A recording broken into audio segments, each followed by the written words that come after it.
Hey everybody, what is going on? I hope you guys are all doing well, and welcome to another tutorial video. In this video, I'll be showing you guys how you can use LUTs in DaVinci Resolve, so let's get right into it. As far as I can tell, as a person who is not very well versed in color grading or video editing as a whole, LUTs are basically just color grading presets which you can use and apply to your videos to quickly color grade the video. You can do everything manually, however this is much faster and much more efficient if you want to skip over that part.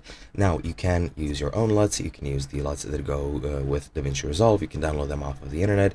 It really doesn't matter, but let me show you how you can use them.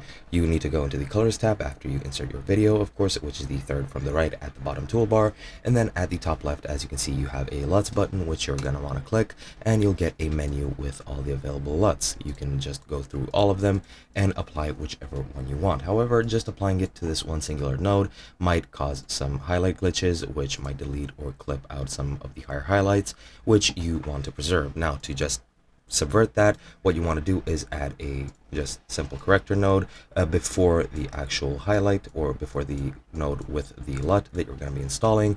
So you just want to click the LUT button and select whichever LUT you want. For example, let me use this one, and just double click it, and now you can just go to this node, which is the unedited one, and just lower the gain a bit, and then you can preserve some of the highlights. Now you can also just right click on the node with the LUT and go under the LUT which is checked off, and you can select it from here, or you can go to no LUT selected if you want to remove it. I'll just keep the one that I had, which is the Blackmagic one. I cannot find it anywhere, and it doesn't matter. I'll just select this one. Whoops, that looks very ugly, but it works for this demonstration.